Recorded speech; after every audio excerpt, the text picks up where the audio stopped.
This episode of Seasons at Home is sponsored by Don Gagliardi Realtor, Better Built Kitchens and Bathrooms, and Country Carpenters.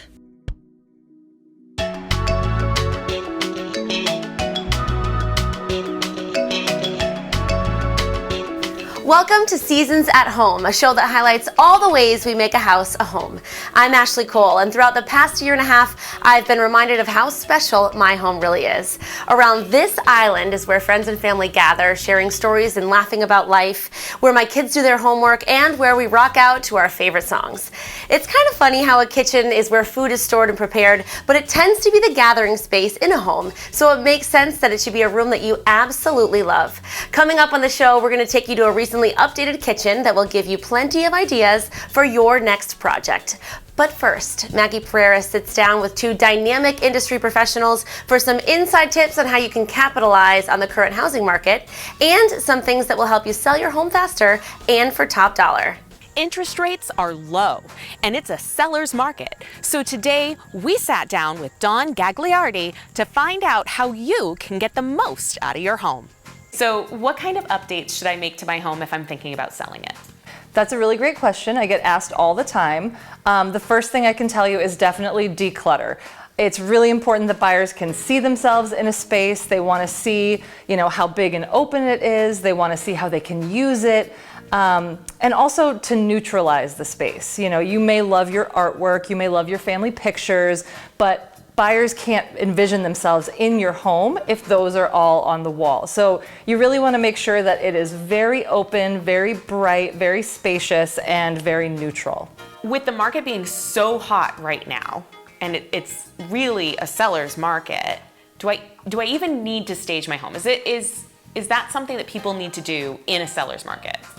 Absolutely. If you want to get top dollar for your home, staging is the number one thing you can do to ensure that you get the most money for your home.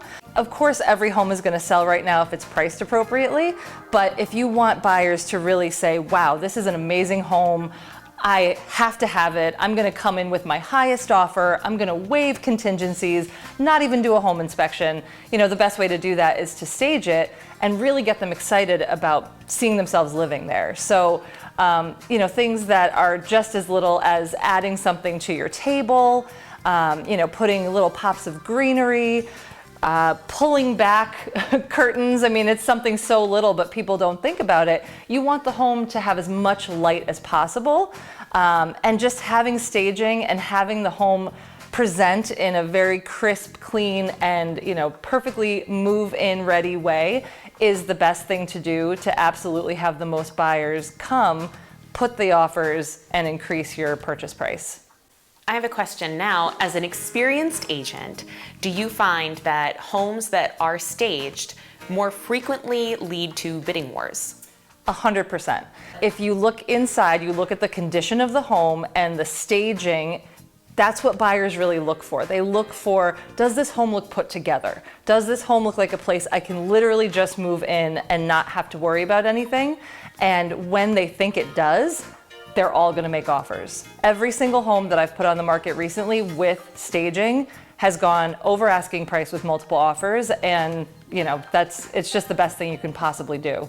So a lot of sellers think that, burning candles is going to make their home smell amazing. It'll be so welcoming.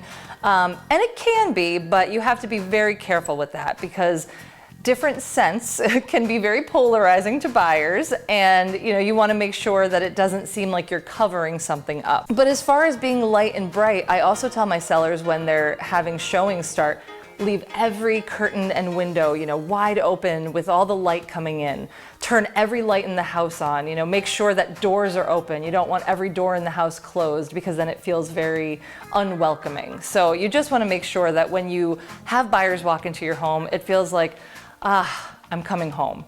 Selling your home can be an overwhelming process, but when you list your home with Dawn, you'll have a whole team on your side. So Tommy, as my buyer specialist, is able to get out and help all of my buyers at any time. If I'm not available, he's available. If he's not available, I'm available. It's like a 2-for-1. Absolutely. Or more. Well, and you really get to know my clients too, so you're able to tell me, hey, this is what they're looking for, and then together we can really work, to find them the perfect home. Yeah, and it's also really important to have an open house. A lot of people have been a little bit, they don't feel like they're necessary because it's such a hot market, but having that open house and advertising for it gets people a little bit more excited. It makes them feel like, oh, I've really got to go see it, because so many other people are going to be going to that open house. So it's just another way to get the excitement, the energy, and to get more buyers interested. Yeah, I've had some recently where it was supposed to start at 5 o'clock and I got there at 5:30 and there were already people waiting to go in, and I was like, oh no, we're not even ready yet. Yeah. I mean, open houses are very effective, and they're just such a great way, to allow people to come into the home and see it without feeling that pressure. Traditionally we've done these weekend daytime open houses, but more recently Tommy's been doing twilight open houses. Yeah, the evening's a good time because people right after work, they can swing by before they get home and start dinner and all that. And it's a good time for people. Not everybody's available on the weekends, and so it's a nice way to kind of switch things up to do, middle of the week between 5 and 6:30 or something like that. So it really catches that after work crowd that may not be able to do a weekend. I think one of the biggest things about staging any room is to show the size. So you want to have, a good size bed. You want to add furniture like the nightstands. You want to put a dresser. But you want fun little touches too. I mean, having pillows that are really cute, having things on the nightstand to make it feel like, oh, somebody actually could live here and be here. But you also want it to be really neutral. It's really like a one-stop shop. We've got somebody covering every side of every angle of the transaction, making sure all the dates are being met and everything is on track from listing to closing. Today's seller's market could be gone by tomorrow. So if you're interested in selling your home, call Dawn Gagliardi and her team today. For Seasons at Home, I'm Maggie Pereiras. Thanks so much, Maggie. So many helpful tips and ideas for anyone who's looking to sell their home. And if you aren't looking to sell your home, why not create your dream home right where you are? Coming up on the show, Better Built Kitchens shows you a recent project that is sure to inspire. Scott Haney here in another amazing basement from Better Built Basements. What an incredible job they did here. Just beautiful. They'll take your home improvement project to a whole new level. These guys are professional, punctual, and they really do a great job. They've been transforming basements for years all over the state and have hundreds of satisfied customers. They'll turn your vision into a reality and make your basement a beautiful and functional space. Give my friends at Better Built Basements a call today and let them take your basement from unfinished to unbelievable.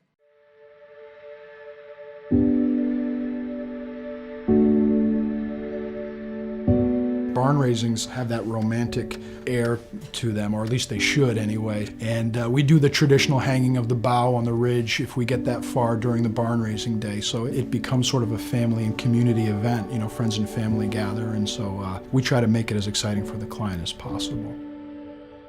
Country Carpenters. Come visit us on Route 85 in Hebron.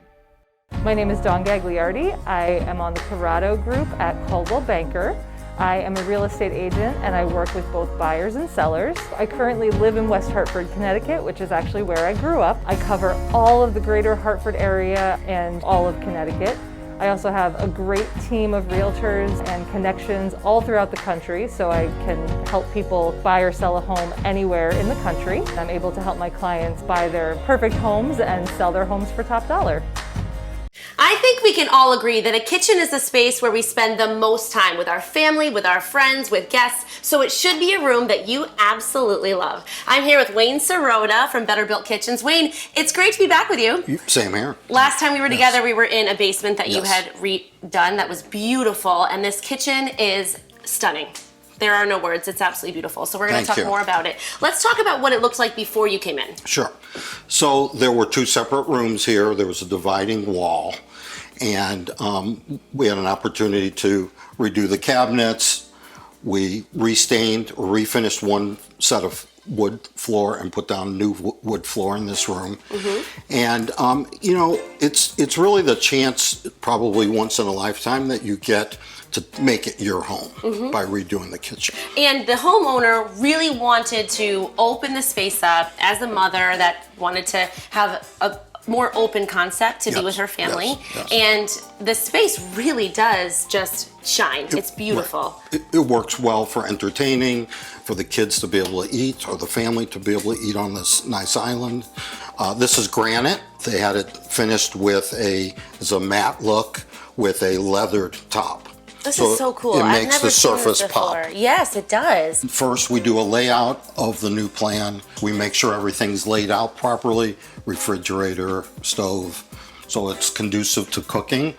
And then we give them a first initial plan with a quote, and then we invite them to our showroom so they have an opportunity to pick through all the different cabinets, colors, styles that are available. And there's so much to choose from. Yes. Down to colors and styles and the knobs on the cabinets and all the little things that you have to think about. It can be overwhelming. Yes.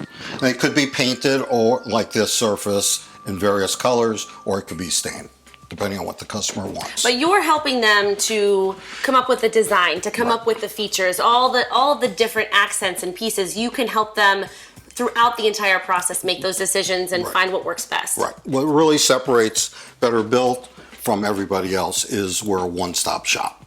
They come to us, we do all the new electrical, all the outlets are brought up to code. We have all that staff as employees. The only person on the outside is our plumber. We have a plumber that does all of our work, but every other piece we do ourselves. That we hang is the huge. cabinets, we demo everything, and we set it up so that we're always on schedule. We have some pictures to show of the process as you are working. And what I love about these photos, that it shows how much you care about the space you're in. Right. We protect everything, the floor going upstairs, downstairs. We put up plastic curtains. We respect the homeowner's property, and we know that their family's going to be living in it daily, and so everything has to be conducive to their family. What I love about Better Built Kitchens is that from the beginning to the end, you really care about your customers. The relationship matters, and I know that you continue that relationship even after the project is done. Yes. Things like the spice rack here. These are all options that the customer can pick. The farmhouse I love kitchen that. sink, which is beautiful with a nice apron on it. And you notice the different colors of this cabinet compared to these cabinets. It just all blends well. And as well as a backsplash. If someone is watching this right now and says, I cannot wait to get my kitchen redone, I absolutely love what I'm seeing, I want to touch base with them. How can they do that? Right. Well, so they would call our office, look us up online, and then we'd set up an appointment for one of us to go out there, and we take measurements of the initial design. The truth is, most people don't know exactly what they want yet. They know they either would like to try and fit an island in, maybe a sidebar, to add extra cabinets, and they don't know if it's possible to take down the wall. We come in, we lay everything out by exact measurements, and we give them a drawing. Wayne, you're a design consultant. It's a very important title. Yes. And you help people to figure out the layout that will work best for their family in their kitchen. Yes. Most customers, although they're not sure of the idea of really what they want to make sure everything's laid out properly. Yes. So the right structure is what they call a triangle: refrigerator, sink, oven. So initially, when I'm measuring everything, I ask questions like, how do you feel about under counter lighting? Some customers don't know what that's about, so I show them pictures of what that looks like. And it works just off a switch there, and you want that installed when the wall, before the tile backsplash comes in. And even things like placement of outlets, Yes. where things go. It's so nice to have someone like you that has done this so much that you can offer your advice and your expertise in where things should be located and how to choose the right. Right. So when the walls are taken down and gutted, our electricians who work for us will walk through and make sure that there's a GFI near the sink and all the outlets are placed exactly where the homeowner wants them. By code, there has to be one on the island too. And then it typically for a kitchen of this size, how long would you say? It's usually 5 weeks, maybe 6 weeks. Yes. Not bad at Yeah, all. not at all. I mean, Yes. look at what you get. Yes. It's completely. gorgeous Right. kitchen. It's absolutely amazing. Wayne, I'm beyond inspired. This kitchen is absolutely beautiful. I know if I was at home watching this, I'd say, I'm ready to do it. I want to redo my kitchen. How can they get in touch with It's you? exciting. Yes. So it would be betterbuiltbuilders.com. And we like to say that we bring your project from outdated to unbelievable. Still ahead on Seasons at Home, Pat Lorre takes us to Guilford, Connecticut, where there's plenty of history and haunts to explore.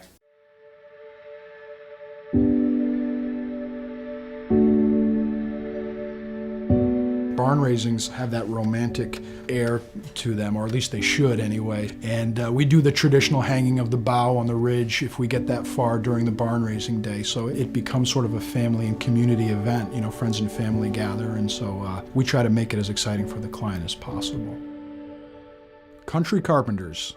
Come visit us on Route 85 in Hebron. Seasons Media is Seasons Magazine, Connecticut Voice LGBTQ magazine, as well as Seasons at Home and Connecticut Voice Out Loud television shows, plus Conversations with Dennis House podcast. Seasons Media in print, on television, on the web, and on social. So I'm here with Maureen, homeowner. You had your basement done over by Better Built Basements. Tell me first of all what the experience was like. Oh, it was amazing. Every day I could come down here at the end of the day and it was immaculately clean. You could walk across in bare feet, and the transformation was just stunning. Were they punctual? Always. Professional? Always. They were friendly, they were very polite at all times. Call Better Built Basements today for a free in-home design consultation and save up to $3,000 with your new basement. Yes, you can. Take your basement from unfinished to unbelievable. Many people know her as the Ghost Lady, and if you take a trip to Guilford, you might find medium and healer Christine McGrath out and about sharing stories of haunts and historic houses there. Pat Lorre caught up with her on a recent ghost tour. Thank you for coming on my tour tonight. You're going to learn a lot about Guilford's history and haunts. You're standing on Guilford's former cemetery. This was the town square in 1639. She's been doing so-called ghost tours for 14 years, meandering through some of the state's most famous greens, connecting with spirits on the other side, and giving messages from those who have passed. Telling stories that will curl your hair, like the evolution of the term dead ringer, where strings were attached to fingers so that people could be notified if someone was buried alive. So if you were walking the green and you heard a bell, someone has been buried alive. If you're ever walking and you hear this, grab a shovel. I would not want to be at the green at midnight by myself. I don't want to see energy. Those who are no longer here want to connect with you. They want to be seen and heard. They want your curiosity. They want to tell their story. Christine's tour is filled with stories and history. We are on top of 1,200 people, which were buried on the Guilford Green from this 1639 to 1850. Behind me is the Civil War monument listing 56 names of Civil War soldiers. So is this haunted? Absolutely. During the day, you'll see women from the 1800s scurrying with their full skirts behind walkers that have no idea there's someone behind them. Guilford is famous for the Civil War soldier that comes from Water Street around the corner to Whitfield Street, and he's known to follow cars. People have seen him. How can you know if a spirit is present? Part of knowing is tapping into the different energies, and for that, Christine has special tools. I have a spirit box and an EMF meter, and this can tell us if there's any energies around. The spirit box is a scramble. It sounds like a radio that's staticky. When it lights up, you've got action. I don't think people should be afraid of spirits. Try to talk to them. Maybe they'll talk back. Christine uses dowsing rods to pick up on energies and auras of both the living and the dead. When you're on the tour, you can check your energy field. I like to tell them the energies that are present, and I always have my dowsing rods, so if they don't believe me, I can actually show them physically with the dowsing rods where the energy is. Your chakras are all aligned. I even tried the rods out, and I was surprised at my large energy field. This is wild. You have awesome Wow. energy. I guess I have good energy. All That right. means you're able to manifest quicker than the average person. Oh my gosh. Okay. Because you I'm should thinking of use things I want to this. manifest Yes. right now. Do it. Christine is passionate about remembering the past and the people whose stories she keeps in the present, like these witness stones honoring those who have been enslaved in Guilford. That they lived here as slaves. They were with David and Ruth Naughty in the 1700s. In David's will, he states, when Ruth passes, I want the 8 children to be free. And Ruth Naughty, who died 33 years later, decided she did not want his children freed. Only 1 out of the 8 was set free. She willed the female daughter to work for the Parmalees down the street. Today we know it as the Highland House. Candace worked here as a slave for 20 years. Her witness stone is placed in the front walkway. So because of Candace, is this whole place like haunted because of her? Her residue and imprint are still here, upstairs. I felt a man and a woman upstairs in this house, and down on Boston Street there are many homes that still have the presence of someone from the 1800s. I grew up here my whole entire life, and I never knew these stories until I met Christine. And now I love to go on her tours so that I can learn more about the history and people who used to live here and still live here. The history, the houses, and the haunts, all waiting to be discovered. For Seasons at Home, I'm Pat Lorre. Thanks so much for that historical tour, Pat. Ahead on the show, not only are they a delicious option for parties and gatherings, charcuterie boards are fun to create and they're beautiful to have on display. We'll show you how to build the perfect combination for your guests. My name is Dawn Gagliardi. I am on the Corrado group at Coldwell Banker. I am a real estate agent and I work with both buyers and sellers. I currently live in West Hartford, Connecticut, which is actually where I grew up. I cover all of the greater Hartford area and all of Connecticut. I also have a great team of realtors and connections all throughout the country, so I can help people buy or sell a home anywhere in the country. I'm able to help my clients buy their perfect homes and sell their homes for top dollar.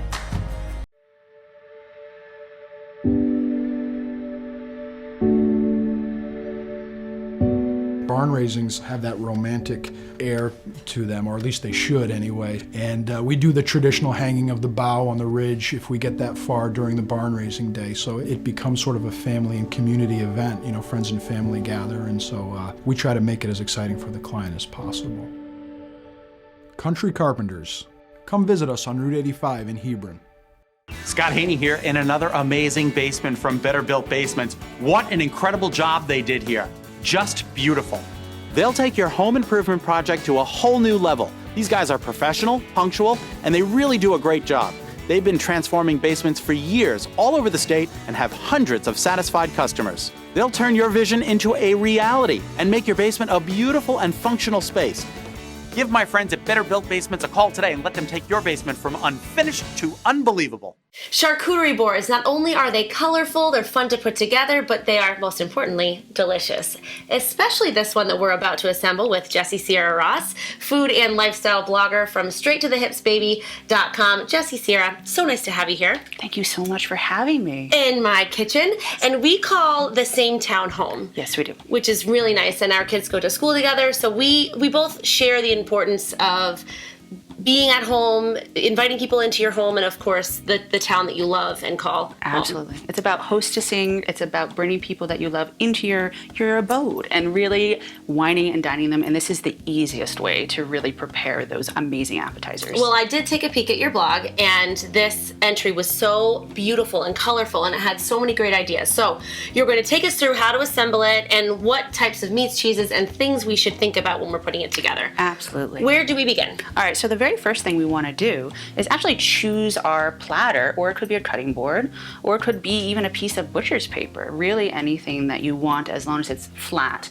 You want to think about color, texture, flavor, things that are in season. As you can see, we have plenty of dried fruits in front of us, fresh berries, even some chocolate, and of course, our beautiful cured meats, because traditionally charcuterie is just cured meats and pâtés, but the modern interpretation is actually to start adding cheeses, maybe some jams, pickles, herbs. I mean, really, the sky is the limit. You just go with your imagination. Yeah, we've really gone kind of crazy with the charcuterie concept. I mean, when I see different ideas online, I mean, it could be anything. Right. Pickles, olives, all kinds of things. It's a flavor adventure. Right, yes, exactly. And this is inspired by the flavors of the season. Correct. So we've really incorporated not only the festive nature of like cranberries, I mean, they're native to New England, they create that really beautiful tartness. That's gonna go on our board. We have the saltiness from the meats. I mean, this is so flexible. It's pretty much whatever ingredient you really love, that belongs on a charcuterie plate.